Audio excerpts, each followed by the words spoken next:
Hey guys, what's going on? It's Corrupt. I got two team deathmatch gameplays lined up for you in this video, but I am psyched. Welcome to Improving Your Game Season 3 Episode Number 1, where I'll be talking about team deathmatch. So, let's start off with the basics. Team deathmatch is the most played game type in Call of Duty. Go back to any of the Call of Duties, especially the old ones, and team deathmatch will always have the most number of players in it. Main reason for this is it's basic, and also, to be honest, one of the main reasons is just because it's the first one on the list. A lot of new players, a lot of people that just play really casually, only play every now and then, they just play the first one on the list because, or especially new players, because they don't know what else to do. It's a 6v6 standard in the standard format. It can also be a 9v9 in Ground War if it's played there, or a 4v4 in Team Tactical. But like I said, Team Deathmatch itself is the most played in the 6v6 setup. So next up, this is a kill-based game. That means that the objective here is just to get kills. The objective is to get 75 kills, for your team to get 75 kills, which would be the equivalent of 7,500 points. And each kill also gives you 100 points of weapon experience as well, if the kill is with your weapon, your primary or secondary weapon, or a weapon you pick up of any kind. So, the next thing I want to talk about is that what you're trying to do is get a kill, because every single kill you get helps your team. You saw I just got a kill there, that helped my team, that made us a little bit closer. But every death you get hurts your team by the same amount, because that means the other team is one kill closer to the goal. So you've got to keep that in mind when playing, is that if you go 1-0, you didn't hurt your team at all, and you helped your team very little, but you still helped your team. If you go 10-10, you helped your team just as much as you hurt your team. So you didn't really do too much in the long run. So, that's all I got to say about that. Next thing is that I did a little bit of math.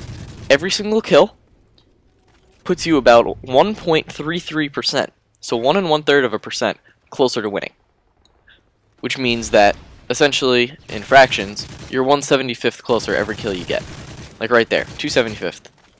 This will be 3/75ths if I get this kid. If I don't, oh god, that was sad. Anyway, so next thing about this game type, it's very camper friendly. All right, you're gonna find lots of kids sitting in corners in this game type, especially if they're not even with a full team or anybody at all. If it's just a single person, you're gonna find lots of campers in this game. Now you can play that to your advantage if you're good at checking the corners, but a lot of times that'll hurt you because you could run around a corner and there can be some guy aimed down sight with any type of gun, just sitting there waiting for you. The next thing that I want to talk about is kill streaks, because these can play the objective in this game type. You know, you can't cap a flag in domination with an assault drone, but the assault drone in this can certainly get a couple kills. But regardless, that's what I want to talk about, and the assault kill streaks is what I would recommend in this. The support ones can hinder your opponents, but they can't help you. Well, I mean, a little bit, to an extent, if you're running a stealth bomber. But for the most part, the assault kill streaks are where you want to be at. Next thing, there are two solid ways to play this game type. You know, there's a couple little screw around ways, but for the most part, there are two ways to play this game type. There's slow and steady. Now, I'm not talking slow and steady in a corner. I'm talking slow and steady, where you slowly advance around the map. You can go around the edge. You usually want to go around the edges. Of course, I say that as I sprint through the middle of the map. Regardless, staying around the edges, using cover to your advantage, that's what you want to do. It's a smart thing to do, and you can't really blame somebody for using cover. What you're going to want to do with this is you're going to want to play on the opponent's impatience. If you're moving slowly around the map, the campers are going to move eventually. There are very, very, very few people out there that can actually sit in the exact same corner for an entire map with only a few people coming their way. So play that in patience, and you'll do okay. For this class setup, for the slow and steady class, I'm going to have to recommend an assault rifle. Probably scavenger, depending on how much you tend to stay alive in doing this, and higher kill streaks. This will keep you alive for a very long amount of time, and you'll do okay. The next setup I'm going to recommend is going to be a little bit more fast-paced. Is going to be a lot more fast-paced, and this is going to be what I personally prefer doing. And this is a fast rushing pace. What you're going to want to do on this is just sprint around the map, run past the camper, make them shoot at you, and turn around and outgun them. You're just going to want to be going crazy. Push these kids so hard that they're going to cry to their mother. Or, I really hope they don't do that because that's sad because it's a game. But still, push them and just don't stop. You're going to want, for this one, you're going to want a submachine gun all the way, nothing else. Maybe a shotgun because you move at the same pace, but it's just not going to help you as much as a submachine gun will. My personal favorite's the UMP or the PP90, but depending on how you play, pick your own submachine gun, use it well. And of course, low kill streaks when you're doing this, because until you get really used to this fast rushing around, you're going to die a lot. And even then, when you're used to it, you're still going to die a lot. But regardless, if you still get the lower kill streaks, you can still help your team, and if you pull off positive, you helped your team more than you hurt your team. Next, you're always going to spawn near your teammates, so remember that. If your whole team's spread out, you'll spawn generally in the middle of them, at the closest available spawn that's in the middle of the map. If you're nice and far away, you're going to spawn, you're going to be pretty far away from everybody. But what I want to say on that is that then you don't need to, you know where you're going to spawn generally. So don't worry about running around the whole map with your teammates. Stay away, because if you die, you'll be right back with them. And especially because teammates can also get you killed lots of times, so don't trust them, in this game type at least.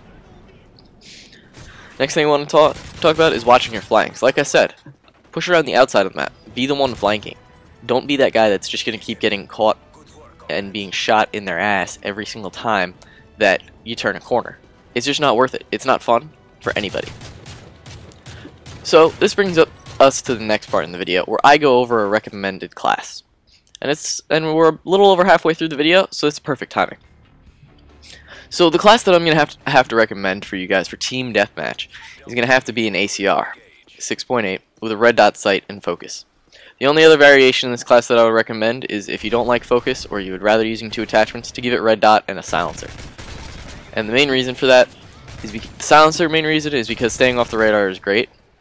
And the other reason is mainly because the ACR, it's a very, I'm not going to say reliable, some people don't like when I say that, but it's a very good weapon. It's really nice to use. It can get the kill when it counts, because it's great at long range, it's got very low recoil, you don't need kick on it at all, don't even worry about that. And it's just got low recoil, it can grab kills really well. And at close range, it's still pretty good too. It's got a nice little hipfire spread, very average for assault rifles, but it's a strong weapon. So the ACR is going to be what I'm going to have to recommend. For your secondary, there's 2 choices here. And that depends on how you play. If you're one of those people that likes to have a secondary that's sort of the opposite of your primary, like a long-range weapon and a close-range secondary to get those kills, and then let's say I'm going into a building and I'll whip out my secondary to go into the building to clear it out, then I would have to recommend an akimbo machine pistol. A lot of people like the FMG9s. Personally, I like the G18s if I'm running steady aim. If I'm not running steady aim, FMG9s all the way. Both are great, both can get kills in close range when it counts. But for other people like me that only use their secondary to clean up a kill if they ran out of ammo in their clip and they need to change weapons really quick, go with an akimbo handgun. You can see in this video right there, I use the MP412s, but I've seen people use the USPs, I use the USPs right now just to mess around to change it up.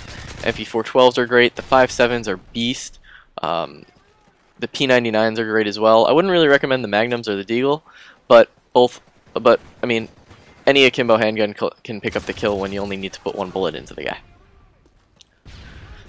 So that's your secondary. For your primary grenade, your lethal grenade, I'm gonna have to go with either a frag or Semtex, depending on your preference, or a claymore. And the main reason for that is campers will be campers. So put a claymore in a corner so that you kill them before they get into the corner.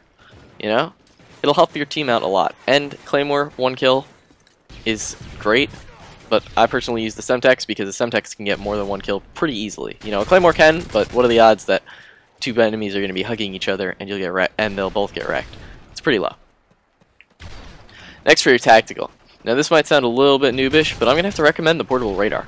When it comes down to it in Team Deathmatch, the portable radar can be really useful for figuring out where the enemies are spawning. Because like I said before, you'll be spawning near your teammates, they'll be spawning near theirs. So even if they only have 1 guy that isn't running Assassin, that portable radar will pick up that 1 guy, and you can tell, generally speaking, where the rest of their team is from that. So take this portable radar and throw it randomly. Just throw it somewhere near, like, even what I do sometimes is off my spawn in the very beginning of the game, I'll just look down and throw the portable radar, because the portable radar can't hinder where somebody spawns. Somebody can spawn directly on top of an enemy portable radar, so they'll spawn directly on top of my portable radar, and I'll know exactly where they are. Next up, for your perks. This I'm going to have to go with Sleight of Hand, Assassin, and Marksman. The main reason for this is Sleight of Hand will help you switch your weapons, so whether you're running the machine pistol or the handgun, you can still get the kill when it counts, or even if you decide to pick up another weapon all along your journey, it'll still do well. I'm also going to have to recommend Assassin because, like, as much as you don't want to be on, as they don't want to be on your radar, you don't want to be on theirs. And you want to be abusing the radar. And by staying off of it, you can really help your team out by not getting deaths. It's a great defensive perk. And if you're not getting deaths, you're not hurting your team. Finally, the third perk is going to be Marksman, and the main reason for this is the ACR is a long-range weapon, but it does have some muzzle flash if you're not using the silencer, so it can be hard to stay on target, and with Marksman, all you got to do is put your crosshairs right on the middle of their name. Next up is going to be the strike package, and I know the video is coming to an end here, so I'm just going to have to say this real quick, and that's going to be Attack Helicopter, AH-6, and AC-130. And that's only if you can get these high kill streaks. And the reason for that is because the two helicopters can do Beast in the air, and the AC-130 can easily pick people off. Hope you guys enjoyed this video. If you did, please leave a like, please leave a comment to let me know what you think of the first video of this series and how I did it. If you did like it, that's awesome. If not, then let me know why, because I always love hearing from you guys why you didn't like my video so that I can do something better in the future. Anyway guys, this has been Corrupt. Hope you enjoyed the video. Peace out.